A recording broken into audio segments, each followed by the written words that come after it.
እንግዲህ ዝም ማለት ከገዳዮች ጎን መቆም ስለሆነ መተናል።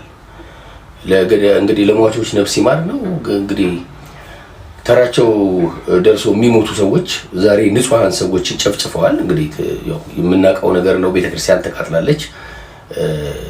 እንግዲህ ለማና ቤት እንደሚባልም አይታወቅም። ነገር ግን ዝም ማለት ልክ ስላልሆነ እውነት የሚሰማ ፈጣሪ አለ፣ የሚያይ ፈጣሪ አለ፣ የሚፈርድ ፈጣሪ አለ። ማንም ጽዋውን ሳያወራርድ ማንም የሰራውን ስራ የበደለውን በደል ሳይክስ ወደ ላይኛው ዓለም እንደማይሸጋገር እንደ ክርስቲያን አምናለሁ እኔ። ስለዚህ ቅጣታቸውን ይቀበላሉ እናምናለን።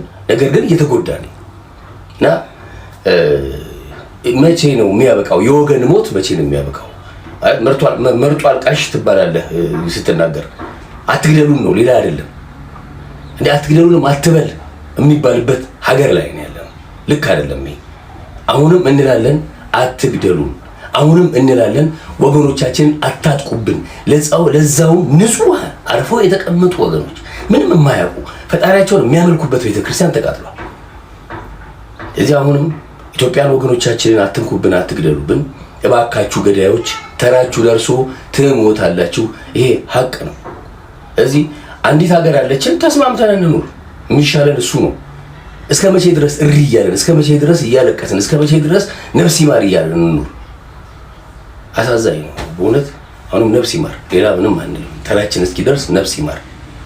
ከ10 በላይ ክርስቲያኖች በምስራቅ አርሲ ውስጥ መገደላቸው እየተነገረ ይገኛል። እሱ ብቻ አይደለም፣ ከ100 ዓመት በላይ ያስቆጠረ ቤተክርስቲያንም መውደሙ እየተነገረ ይገኛል። ኢትዮጵያ ውስጥ ሰዎች በማንነታቸው ሲገደሉም ሆነ ሲሳደዱ አብረን ካላወገዝን ልክ እንደ ጎንደሩ፣ ልክ እንደ መካነ ሰላሙ፣ እንደ ጅጅጋውም፣ እንደ ሞጣውም፣ እንደ ወለጋውም አይነት ክስተቶች ሲፈጠሩ አብረን ካላወገዝን መሰል ሞቶች፣ መሰል ክስተቶች እየበረከቱ ይመጣሉ። መሰል ድርጊቶች እምነትን፣ ብሔርን ብቻ ሳይሆን ሀገርንም ጭምር የሚጎዱ አስነዋሪ ድርጊቶች ናቸውና በአስቸኳይ እንዲቆምልን እንጠይቃለን። በዚህ ተስማማችሁ በሙሉ በደንብ ሼር፣ ኮፒ ሊንክ፣ ሪፖስት እያደረጋችሁ ዛሬም 10 ኦርቶዶክሳውያን ተገድለዋል። በተጨማሪም ደግሞ የ101 ዓመት ታሪክ ያለው ቤተክርስቲያን ሙሉ ለሙሉ በእሳት መውደሙን እየተነገረ የሚገኘው ምስራቅ አርሲ አሁንም ኦርቶዶክሳውያን ሞት እንደቀጠለ ይገኛል። እጅግ በጣም አሳዛኝ በሆነ ሁኔታም እንግዲህ ከትላንት በስቲያ ግንቦት 23 እሁድ ዕለት ማለት ነው 10 ኦርቶዶክሳውያን መገደላቸውና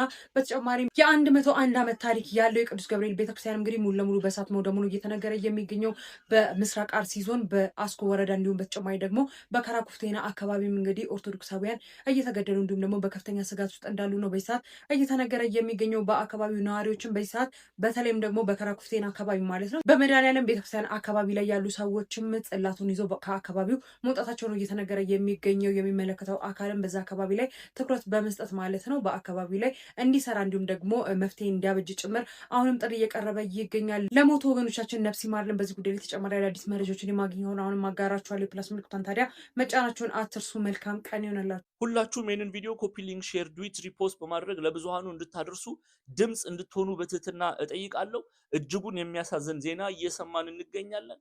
በአርሲ ግፉ እንደቀጠለ ነው።